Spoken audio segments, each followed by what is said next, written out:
Have you ever wondered just how much history tends to repeat itself when it comes to things like civil rights and things like that? Have you ever heard of a group called the Wide Awakes? I hadn't either until I was looking for something to watch last night, and on CuriosityStream I ran across this documentary. And in that documentary, well, I guess it would just be easier to give you a little bit more information here. Did you know that Abraham Lincoln was helped in the 1860 election by a group called the Wide Awakes? The Wide Awakes was a youth organization turned paramilitary group that introduced many Northerners to the Republican Party. It gave Northerners a strong political identity that they were severely lacking at that time. This was crucial as back then Lincoln was building support for his anti-slavery agenda. They had their own uniform, certificates, and even a mission statement which had 6 parts: to act as a political police force, to do escort duty for prominent Republican speakers, to attend all meetings and ensure order is kept, to attend polls to see that justice is done by every legal voter, to conduct themselves proper so every Republican wishes to join, and to work together for the good of the Republican ticket. When the Civil War began, Lincoln called out the group, and the Wide Awakes joined the Union Army en masse, fighting to end slavery. Imagine yourself in 1860 in a small town or city. You see large groups of men marching at night, wearing capes, hats, and carrying kerosene lanterns on poles. They call themselves the Wide Awakes. Wikipedia calls them a paramilitary organization. Historians tell of their drills, their vocal support of Lincoln in the presidential race. But no one can explain how they arose and what exactly their purpose was. The Wide Awakes criticized the South as fire eaters and the North as doughboys. They were, quote, wide awake to the ulcerated, festered corruption of our whole body politic brought on by the suicidal policy of puerile administrations, directed by reckless and irresponsible gangs of office holders and office seekers whose only object is to enrich themselves. Did they want reform in 1861, revolution, or something else? What they did get in 1861 was war. That is a quick and dirty basic history of the Wide Awakes.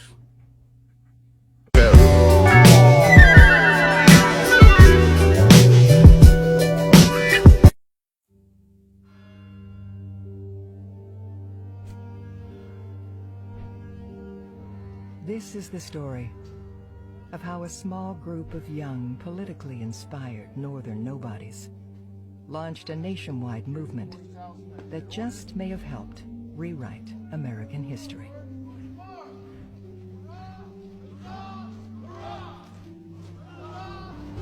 The young people are telling the older people, look, it's time to be more decisive and bold. These are going to be the largest gatherings most Americans ever see. They prepared people for this image of young men marching in the streets, taking a stand against the slave power.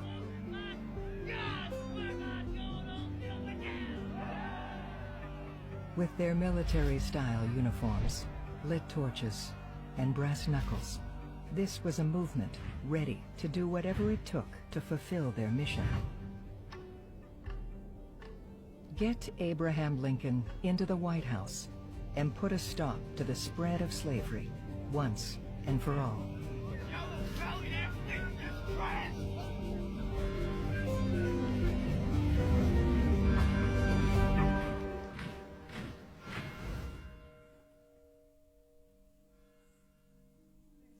Natural theology can prove. It is that slavery is wrong. Lincoln was really a very little-known American politician.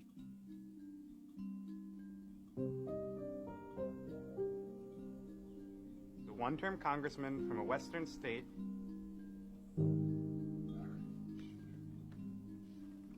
It's from a part of the country that a lot of people weren't really used to taking seriously politically.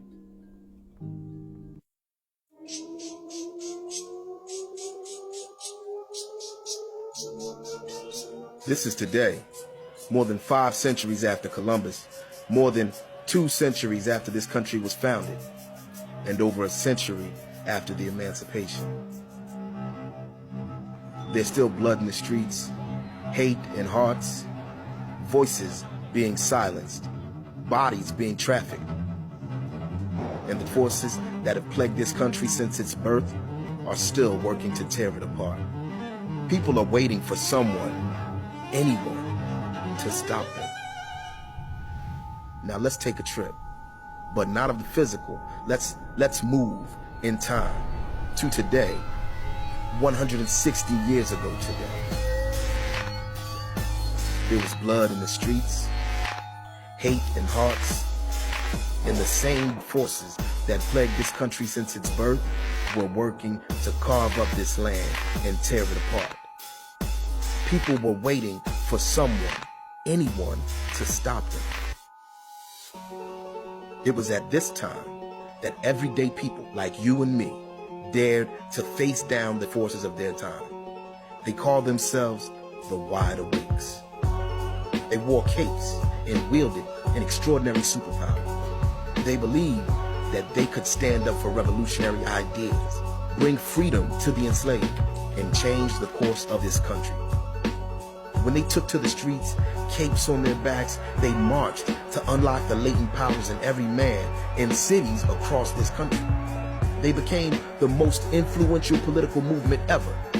They got the most revolutionary president in American history elected, and got him to end slavery when no one else would.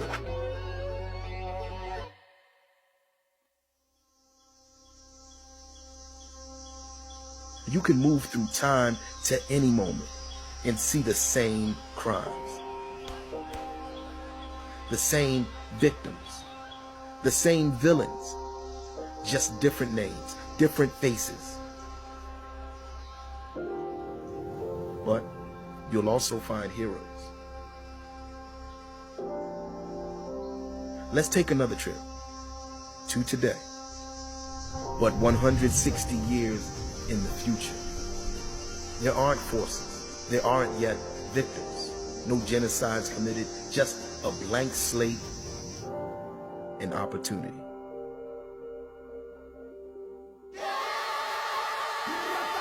This is today. And regular people like you and me are using our very real superpowers to prevent history from repeating itself. The Wide Awakes has officially been reinstated. We're fighting to bring power back to the people, to end the senseless killing, to wake us up from this American nightmare and make an American dream that's real and for all of us. So today is the day. What we do today, tomorrow, next month, next year, will shape this country and our world 160 years from now. Now that's power. We don't fantasize about superpowers we don't have. We stand tall in the ones we do. We're living like T'Challa, fighting for our people, for our freedoms, for all our futures. I'm Black Thought. My eyes are open.